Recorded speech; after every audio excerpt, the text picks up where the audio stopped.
అందరికీ నమస్కారం. నేను లక్ష్మి. ఈరోజు నేను చూపించబోయే రసం మన ఇమ్యూనిటీ పవర్‌ని, చలికాలం వచ్చే అనేక రకమైన రోగాలని కంట్రోల్ చేయగలదు ఖచ్చితంగా చెప్పవచ్చు. మనకి ఈ చలికాలంలో ఎక్కువగా ఉసిరికాయలు దొరుకుతూ ఉంటాయి. వాటిని పచ్చడి పెడతారు. కొంతమంది నిలవ పచ్చళ్ళు కూడా పెడుతూ ఉంటారు. కానీ అప్పటికప్పుడు ఫ్రెష్‌గా చేసుకోగల రెసిపీ ఇదొక్కటే. తప్పకుండా ట్రై చేయాల్సిన రెసిపీ. రోజు తీసుకున్నా కూడా ఎలాంటి సమస్యలు రావు. ఉసిరికాయ ముక్కలు ముక్కలుగా వేసుకున్నా లేదా దంచి వేసుకున్నా అదే ఫ్లేవర్ని ఇచ్చేస్తుంది. ఈ రసంలో మనం ఎక్కడ చింతపండు వాడట్లేదు. అదే స్పెషాలిటీ. చాలా టేస్టీతో అలాగే చాలా సింపుల్గా చేసుకునే ఈ ఉసిరికాయతో ఈ రసాన్ని నేను చూపించిన చాలా వెరైటీస్ అయిన రసంతో పోల్చక్కర్లేదు. ఇంకా నా ఛానల్లో చాలా వెరైటీ అయిన 2 రకాల రసం రెసిపీస్ ఉన్నాయి. ఈ చలికాలం ఆ రసం రెసిపీస్ అన్నీ ట్రై చేసేయండి. పిల్లలకి చాలా హెల్తీగా ఉంటుంది. పెద్దవాళ్ళు కూడా మిస్ చేయకుండా ఈ రెసిపీని ట్రై చేసి చూడండి. ముందుగా 4, 5 ముక్కలుగా ఉసిరికాయల్ని కట్ చేసుకున్నాను. ఒకవేళ మీకు చాకుతో కట్ చేయడం లేకపోతే చిన్న రోల్ తీసుకుని దంచినట్లయితే 4 ముక్కలుగా విడిపోతుంది. అందులో గింజలు తీసేసుకుని ఉసిరికాయలు వేసుకోవచ్చు. లేదు డైరెక్ట్గా కాయ కూడా వేసేసుకోవచ్చు.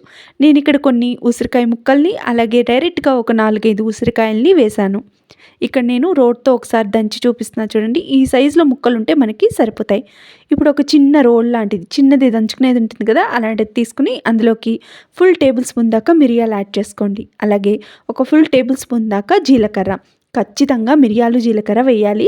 లేదు మీకు అవసరం లేదు, అంత ఫ్లేవర్గా ఘాటుగా ఉండక్కర్లేదంటే మైల్డ్గా రసం చారు పొడి వేసుకుని కూడా చేసుకోవచ్చు.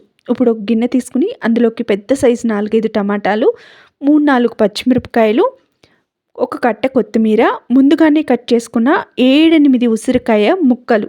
ఇక్కడ నేను చిన్న ఉసిరికాయలు తీసుకున్నానండి కాబట్టి నాకు 7, 8 దాకా సరిపోయాయి. ఇంకా మీరు పెద్ద సైజులో తీసుకుంటే ఒక 5, 6 దాకా తీసుకోండి.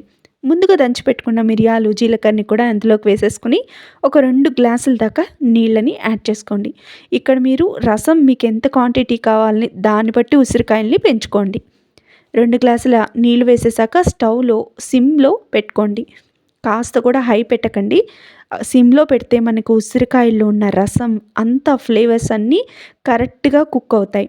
ఇప్పుడు ఒక చిటికెడంత పసుపు, 2 టేబుల్ స్పూన్ల దాకా ఉప్పు వేసేసుకుని ఫ్లేమ్ తక్కువలో పెట్టుకుని బాగా ఉడకనివ్వండి.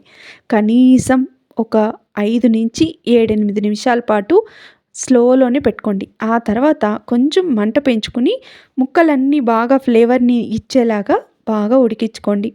ఇప్పుడు ముందుగానే కుక్ చేసి పెట్టుకున్న పప్పుని కూడా చప్పటి పప్పును కూడా ఇందులోకి యాడ్ చేసుకోండి. ఇంకా మీ ఇష్టం అండి.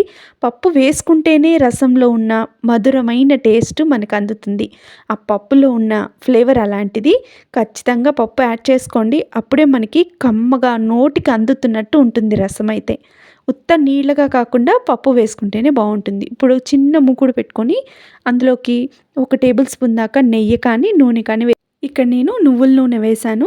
అలాగే ఆవాలు, జీలకర్ర, కాస్త ఎండుమిరపకాయలు, కొంచెం ఇంగువ పోపు వేసుకుంటే చాలా రుచిగా ఉంటుంది. ఇంగువకు బదులు మీరు ఇక్కడ వెల్లుల్లిపాయలు కూడా వాడుకోవచ్చండి. కొంతమంది ఇష్టమున్న వాళ్ళు వెల్లుల్లిపాయ వాడుకోండి. అసలు యాక్చువల్గా చెప్పాలంటే ఉసిరికాయకి ఇంగువే చాలా టేస్టీగా ఉంటుంది. పోపు మొత్తం వేగిపోయాక ముందుగానే మరుగుతున్న రసంలోకి పోపునంతా ట్రాన్స్ఫర్ చేసుకోండి. చక్కగా 2 నిమిషాలు బాగా పొంగిపోతుంది. ఈ స్టేజ్లో మనము స్టవ్ ఆఫ్ చేసేసుకోవచ్చు. నేను చిన్న చిన్న ముక్కలుగా ఒక 7, 8 కాయలు వేశాను. డైరెక్ట్గా ఒక 4 ముక్కల దాకా పెద్ద ఉసిరికాయల్ని డైరెక్ట్గా వేసేసాను. చాలా రుచిగా వచ్చింది. తప్పకుండా ట్రై చేసి చూడండి. సీజన్లో బాగా దొరికే ఉసిరికాయల్ని తప్పకుండా ఇలా వాడి చూడండి. ఇంకా నేను ఇన్స్టెంట్ ఉసిరికాయ పచ్చడి కూడా చేసి చూపిస్తాను. Thank you for watching.